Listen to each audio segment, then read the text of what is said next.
Vous savez, ces moments dans la vie où quelque chose de si étrange et incroyable se produit que cela vous laisse tout remettre en question. C'est exactement ce qui est arrivé à Titi. Elle fréquentait Monsieur Adobo depuis quelques mois maintenant. Il avait la jeune soixantaine. Oui, c'était son sugar daddy. Mais attendez, écoutez d'abord avant de juger. Bonjour la famille. Bienvenue sur Histoire Inspirante, merci de vous abonner et de laisser un like pour nous. Ça représente énormément pour nous. Partagez aussi cette vidéo avec vos amis et vos proches et activez les notifications pour ne pas manquer nos futures vidéos. Merci d'avance. Installez-vous confortablement et détendez-vous pendant que nous plongeons dans l'histoire. D'accord. Monsieur Adobo était gentil, doux et très attentionné. Pas comme ces autres hommes qui agissaient comme s'ils faisaient une faveur à une femme pour la moindre petite chose. Il était différent. Tout ce qu'elle demandait, il le lui fournissait. Le jour où Titi a mentionné négligemment que son téléphone commençait à mal fonctionner, boum, un iPhone flambant neuf est arrivé le lendemain matin. Quand elle a dit qu'elle voulait une voiture, sans hésiter une seconde, elle était là. Ses amis la taquinaient souvent. Titi, ton sugar daddy assure, hein, disait-elle, mi-plaisantant, mi-envieuse. Mais ce n'était pas seulement sa générosité. Il la traitait avec une gentillesse et un respect sincère. Il prenait régulièrement de ses nouvelles, lui parlait calmement et partageait même parfois des histoires sur ses affaires, lui demandant son avis. Titi se découvrait de l'affection pour lui, pas seulement pour ce qu'il lui donnait, mais pour ce qu'il lui faisait ressentir. Elle tenait à lui, et elle n'avait pas honte de l'admettre. Un samedi soir, Monsieur Adobo l'a invitée chez lui. Il a dit qu'il était fatigué des hôtels et des restaurants et qu'il voulait qu'elle voie enfin où il vivait. Titi avait toujours été curieux de la façon dont cet homme dépensait son argent. Elle était sûre que sa maison serait quelque chose d'exceptionnel. Et quand elle est arrivée, elle est conservée bouche bée. Le manoir apparaît à quelque chose sorti d'un film. Une immense propriété avec de hautes grilles. Une fontaine étincelante à l'entrée, des gardes de sécurité en uniforme, alerte. Le salon seul était plus grand que tout son appartement, avec un lustre qui brillait comme 1000 diamants. Chaque pièce de la maison murmurait la richesse et le pouvoir. Elle a ri et a dit « Papa, c'est donc ici que tu te caches tout ce temps. » C'est un sourire. « Titi, mon amour, j'attendais juste le bon moment pour te ramener à la maison. » Monsieur Adobo lui a fait visiter la maison. À l'étage, au rez-de-chaussée, une salle de sport privée, une piscine, même un cinéma. La tête de Titi tournait. Elle s'imaginait déjà en maîtresse de maison. Mais il y avait une chose étrange à propos de Monsieur Adobo que Titi n'arrivait jamais à comprendre. Il dormait toujours avec des bonnets. Vous savez, ces petits chapeaux doux que les gens présagent quand il fait froid? Oui, ceux-là. Et pas n'importe quel bonnet. Il était toujours fermement attaché avec une petite corde autour, comme quelqu'un impose de nouer quelque chose de très serré. C'était assez étrange car le Nigeria n'est pas un endroit pour les bonnets de nuit ou les tricots la nuit. Surtout pas pour un homme comme lui qui avait la climatisation dans chaque pièce. Mais elle ne l'a jamais évoqué. En fait, c'était devenu normal pour elle. Qu'il se prélasse dans le salon, sorte ou même se prépare à aller au lit, un bonnet différent était toujours sur sa tête. Elle ne l'avait jamais, pas une seule fois, vu sans. C'était presque comme si le bonnet faisait partie de son corps, mais à cause de son attention et de sa générosité, elle n'y prêtait pas attention. L'amour, ou peut-être le confort, peut faire ignorer aux gens les choses les plus étranges. Puis un jour particulier, Titi a décidé de passer la nuit dans son manoir. Il était parti tôt pour ses affaires ce matin-là, la laissant seule dans toute la maison. Par ennui et par besoin de se rendre utile, elle a choisi de ranger un peu l'endroit. Elle a passé l'aspirateur sur les sols, essuyé les tables, puis a transporté une pile de vêtements sales du panier à linge à la machine à laver. C'est alors qu'elle l'a remarqué. En ramassant l'un de ses bonnets pour le jeter dans la machine, quelque chose d'humide et de visqueux lui est tombé sur la main. Elle a crié, laissant tomber le bonnet immédiatement. En y regardant de plus près, elle a vu de minuscules choses gruyantes en sortir comme des asticots. De minuscules larves blanches se déplaçant dans un tas dégoûtant et grouillant. Confuse et horrifiée, elle a ramassé le bonnet avec le bout d'un balai et l'a jeté dans un seau. Puis elle a vérifié les autres bonnets dans la pile, et à son grand choc, chacun d'eux était infesté des mêmes asticots répugnants. Titi sentit un froid glacial l'envahir. Elle a attrapé son téléphone et a rapidement enregistré une vidéo comme preuve, juste au cas où quelqu'un douterait d'elle. Quand Monsieur Adobo est revenu de ses affaires ce soir-là, elle l'attendait à la porte, visiblement tremblante. Dès qu'il est entré, elle a lâché. « Papa, il y a quelque chose que je dois te demander. » Il a haussé un sourcil, sentant la tension dans sa voix. « Qu'est-ce que c'est, Titi ? » J'essayais juste d'aider à la maison, alors j'ai fait une lessive et j'ai trouvé des asticots dans tes bonnets. La couleur a quitté instantanément le visage de Monsieur Adobo. Puis sa voix est tombée. Calme mais tranchante. Qui t'a demandé de toucher à mes affaires? Titi cligna des yeux, confondre. J'essayais juste d'aider, papa. J'étais ici toute la journée et j'ai pensé. Je t'ai déjà dit de ne jamais toucher à mes affaires personnelles. Son ton était différent maintenant. Froide. Une facette de lui qu'elle n'avait jamais vue auparavant. Le cœur de Titi a commencé à battre la chamade. Quelqu'un a choisi n'allait pas, et elle pouvait le sentir. Confuse, effrayée et visiblement tremblante, Titi a exigé une explication. « Papa, qu'est-ce que c'est? Pourquoi tes bonnets grouilleraient-ils d'asticots ?» demande-t-elle, la voix à peine stable. Mais au lieu de la calmer ou d'offrir une réponse raisonnable, le visage de Monsieur Adobo s'est durci.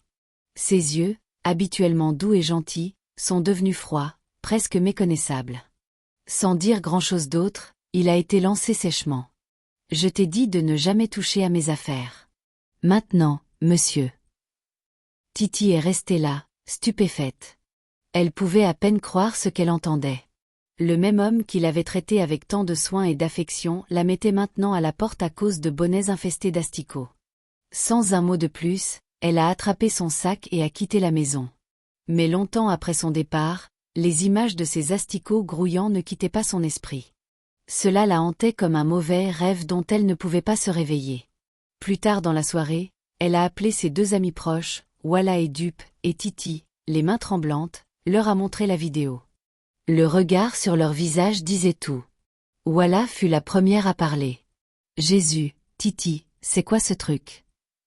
Dupe était visiblement perturbé. « Bébé, ce n'est pas normal. L'eau, je t'en supplie, coupe les ponts avec cet homme immédiatement. Ça dépasse l'entendement. Ah, qui sait dans quel genre de choses il trempe. » La peur dans leur voix n'a fait qu'aggraver l'anxiété de Titi. Elles étaient toutes d'accord qu'il n'était pas sûr pour elle de rester dans l'appartement que Monsieur Adobo avait loué pour elle. La nuit même, elle a emballé quelques affaires et a emménagé avec Walla et Dupe. Pendant des jours, elle a ignoré les appels de Monsieur Adobo. Il n'arrêtait pas d'appeler sa ligne, matin, après-midi et nuit. Quand elle ne rejetait pas les appels, elle éteignait complètement son téléphone. Elle ne voulait plus rien avoir à faire avec lui. Quelqu'un a choisi chez lui n'allait pas, et elle le sentait au plus profond d'elle-même. Mais les choses ont pris une tournure terrifiante quelques semaines plus tard. Le cycle mensuel de Titi a commencé, ou du moins c'est ce qu'elle pensait. Le premier jour, cela s'accompagnait de crampes, mais rien d'habituel. Cependant, le deuxième jour, la douleur est devenue insupportable. Elle était recroquevillée sur le sol, gémissant d'agonie, serrant son ventre alors qu'une douleur aiguë et lancinante déchirait son bas-ventre.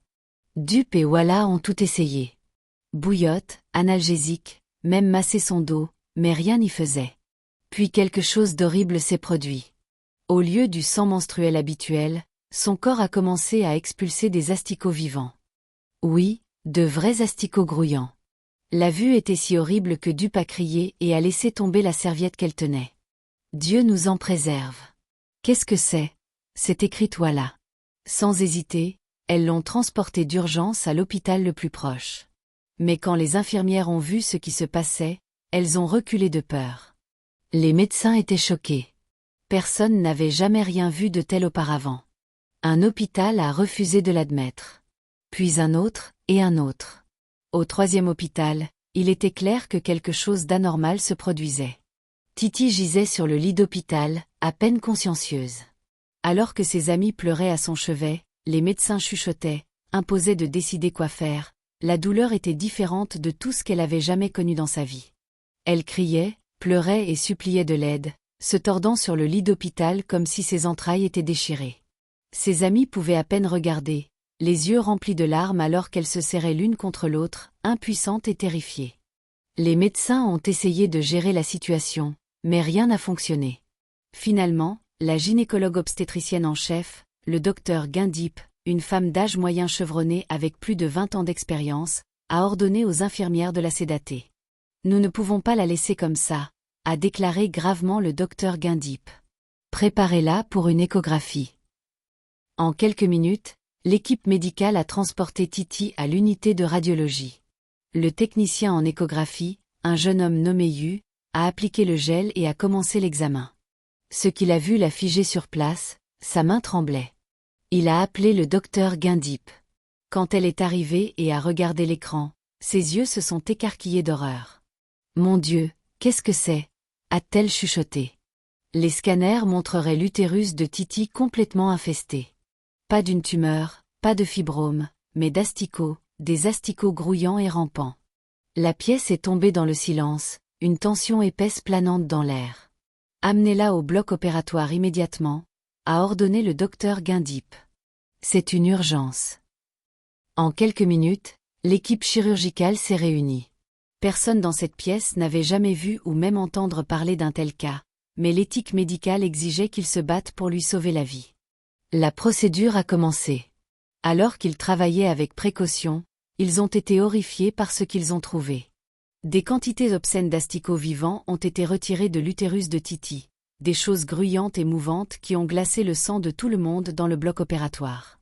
La pièce empestait la décomposition, une puanteur contre nature que même les masques chirurgicaux ne pouvaient contenir. Certaines infirmières ont dû sortir pour éviter de vomir. C'était une scène sortie d'un film d'horreur. Après ce qui a été des heures, les médecins ont finalement éliminé l'infestation et l'ont stabilisée. Après l'opération, pendant que Titi était inconsciente, le docteur Guindip était sorti pour rencontrer Walla et Dup dans la salle d'attente. L'expression de son visage était sérieuse. « Vous devez tout me dire, vous savez. Que lui est-il arrivé ?»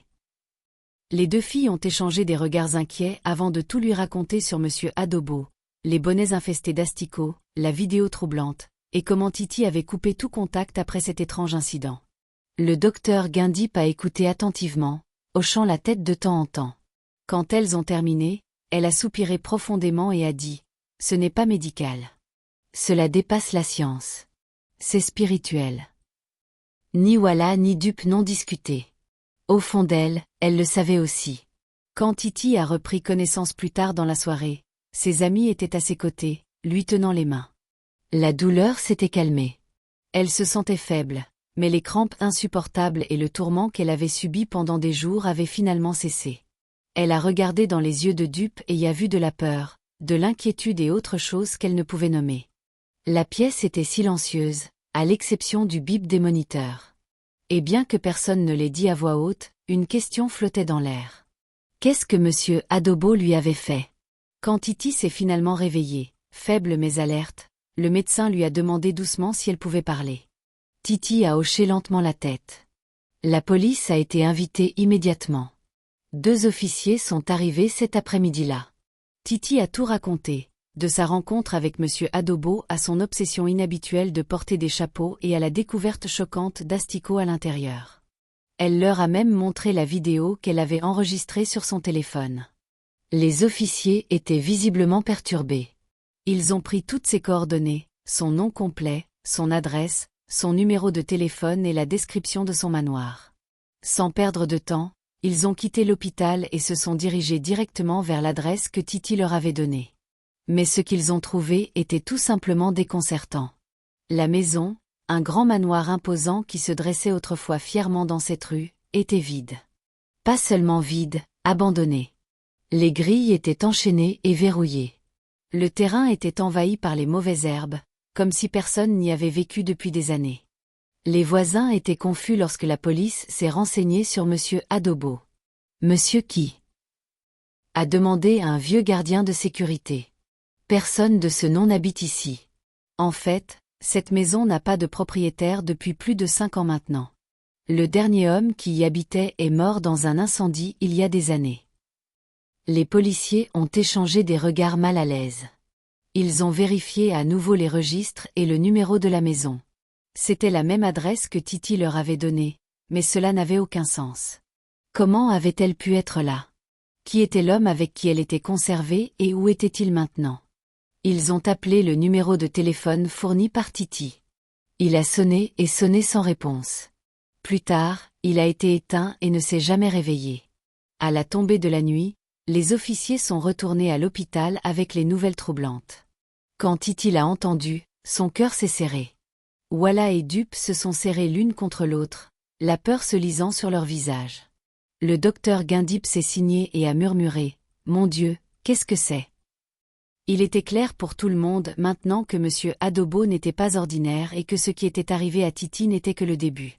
Le lendemain, la police est retournée à l'hôpital pour demander une photographie de M. Adobo afin de pouvoir créer un avis de recherche publique, espérons-le, le retrouver. Titi, bien que toujours faible, a réussi à attraper son téléphone et à parcourir sa galerie. Mais ce qu'elle a vu l'a laissée complètement abasourdie. Chaque photo qu'elle n'avait jamais prise de M. Adobo avait disparu. Pas une trace. Même la vidéo qu'elle avait enregistrée des bonnets infestés d'asticots avait mystérieusement disparu. Les dossiers où ces fichiers étaient conservés étaient vides, comme s'ils n'avaient jamais existé. Les mains de Titi tremblaient alors qu'elle montrait le téléphone aux officiers. La pièce est devenue silencieuse, étrangement silencieuse. Dup une fondue en larmes. Walla s'est serré la poitrine, visiblement secoué. L'officier principal, le détective, a soupiré et a dit « Nous allons garder cette affaire ouverte. Nous le trouverons, lui ou quoi qu'il soit. » Mais dans leur cœur, tout le monde dans cette pièce savait que ce n'était plus une enquête ordinaire. C'était quelque chose de bien plus sombre. Pendant ce temps, le cauchemar de Titi était loin d'être terminé. Chaque mois, comme une horloge, la même douleur atroce et déchirante revenait. Les crampes insupportables arrivant et au lieu de sang, des asticots sortaient de son corps. Chaque épisode était pire que le précédent. Le docteur Guindip et son équipe étaient à bout de ressources.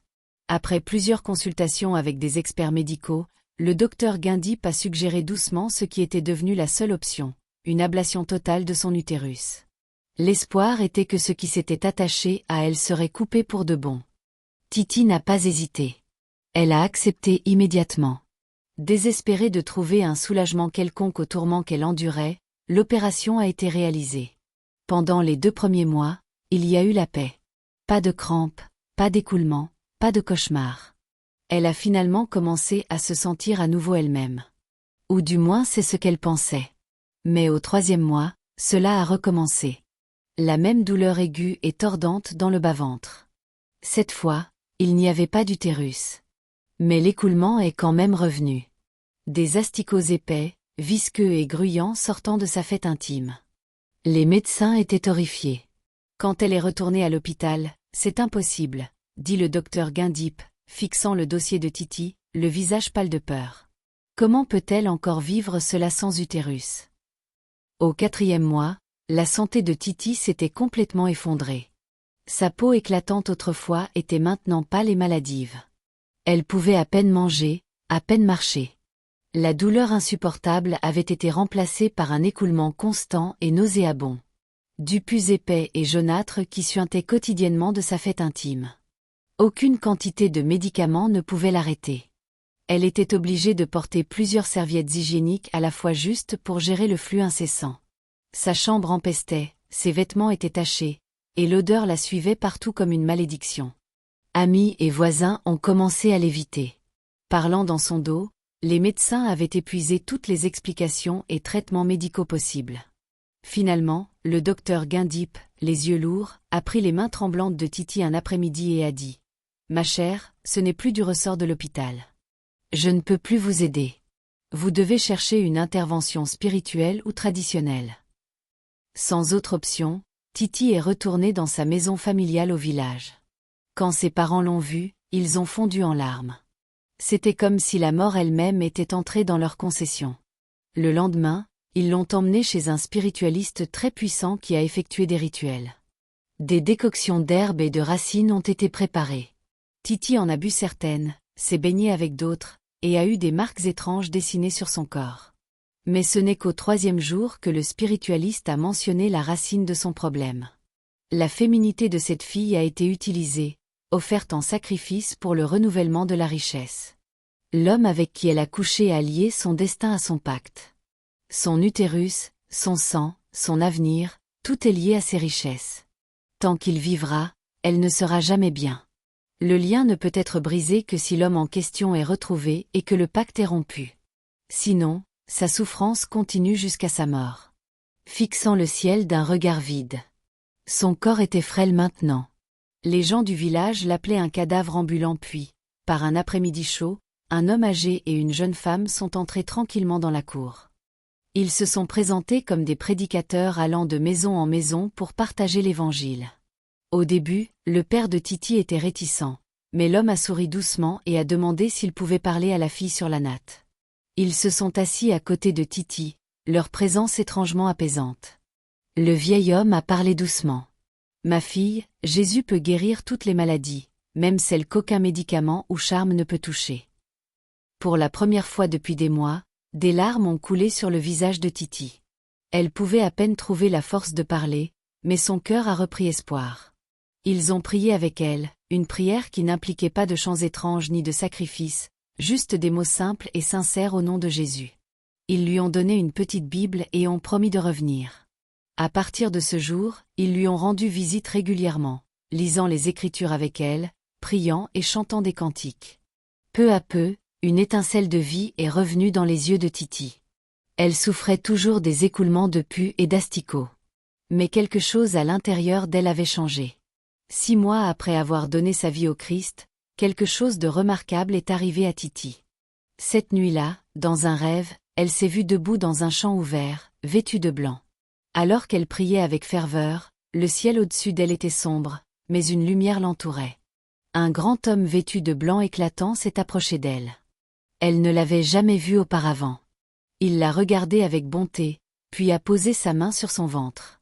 Immédiatement, quelque chose de lourd, comme une poche, s'est détaché et est tombé de sa partie intime. Il est tombé au sol avec un bruit sourd. Au moment où il a touché le sol, il s'est ouvert en éclatant, et des centaines d'asticots se sont répandus, grouillant dans toutes les directions. Elle a crié et s'est réveillée en sursaut, trempée de sueur. Pour la première fois depuis plus d'1 an, elle ne ressentait aucune douleur, et elle a pu se lever et marcher. Ses parents étaient stupéfaits et reconnaissants. 2 jours plus tard, pour la première fois depuis plus d'1 an, il n'y avait pas d'écoulement, pas de crampes, pas d'odeur nauséabonde. Elle était sèche. Elle était propre. Cela avait été impossible, mais elle était devenue la preuve de ce que Dieu peut faire. Quelques mois plus tard, Titi a rassemblé assez de courage pour retourner en ville. Ce n'était pas facile pour ses parents de la laisser partir, mais elle leur a assuré qu'elle n'était plus la même personne et que ce qui la retenait captive avait auparavant perdu son pouvoir sur elle. Quand elle est arrivée en ville, Walla et leurs dupes pouvaient à peine en croire les yeux. La même Titi qui avait été aux portes de la mort, dont beaucoup pensaient qu'elle ne survivrait pas une semaine de plus, se tenait devant elle, en bonne santé et radieuse. Elles l'ont serrée fort dans leurs bras, des larmes de joie coulant sur leur visage. Il s'est avéré que son épreuve les avait changés aussi. Après avoir été témoins de ce qui lui était arrivé, Walla et Dupe avaient toutes deux donné leur vie au Christ. Titi n'a pas perdu de temps. Elle a visité l'hôpital. Au moment où elle est entrée dans la réception, les têtes se sont tournées, les infirmières ont crié, les médecins ont regardé fixement. Le docteur Guindip a retenu ses larmes en voyant Titi vivante et bien portante. « Vous êtes un miracle vivant, ma chère », a dit le médecin en locataire la main de Titi. « Honnêtement, je ne pensais pas que vous vous en sortiriez. La science vous a laissé tomber, mais Dieu nous a montré sa grandeur. » Même l'infirmière en chef de service s'est agenouillée tranquillement, disant un mot de prière. Personne ne pouvait le nier. Ce n'était pas un rétablissement ordinaire. Titi et ses amis ont également visité le poste de police. Le détective en charge de l'affaire a expliqué que la recherche de M. Adobo était toujours en cours. « Nous n'avons pas abandonné », a assuré le détective. « Des hommes comme ça ne méritent pas de marcher librement. Nous le trouverons tôt ou tard. Il doit être arrêté. » Titi a hoché la tête. Elle savait maintenant que sa bataille ne concernait pas seulement la chaise et le sang, mais quelque chose de plus profond, et que beaucoup d'autres pourraient être en danger.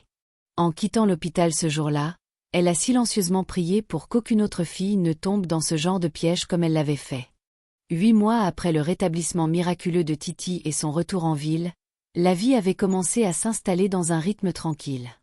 Titi continuait de grandir dans la foi, partageant son témoignage. Puis un soir, un message est arrivé sur son téléphone de la part d'Ouala. « Titi, tu ne croiras jamais qui je viens de voir. Monsieur Adobo, il est ici au Ghana. » Attaché au message, une photo floue mais indubitable de Monsieur Adobo assis dans un coin d'un restaurant avec une belle jeune femme, souriante comme un homme sans souci au monde. Le cœur de Titi s'est emballé. Elle a appelé immédiatement et l'a fourni de trouver un moyen de le suivre et d'obtenir sa localisation. Ce n'était pas facile, mais Ouala savait que c'était leur seule chance. Elle a engagé un homme local avec une moto et ensemble, ils ont discrètement suivi Monsieur Adobo jusqu'à découvrir la loge où il séjournait. Titi a contacté la police nigériane qui, à son tour, a alerté ses homologues au Ghana.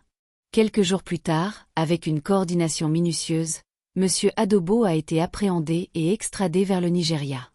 Sa confession a secoué la nation. Dans la salle d'interrogatoire de la police, Monsieur Adobo a finalement tout avoué. Il était un ritualiste depuis plus de 20 ans, sacrifiant des jeunes femmes chaque année pour renouveler sa richesse. Toute femme avec qui il couchait mourait mystérieusement, devenait stérile, perdait la raison ou vivait dans un malheur sans fin. Les asticots dans son bonnet faisaient partie de l'alliance spirituelle, un prix grotesque qu'il devait payer pour son argent.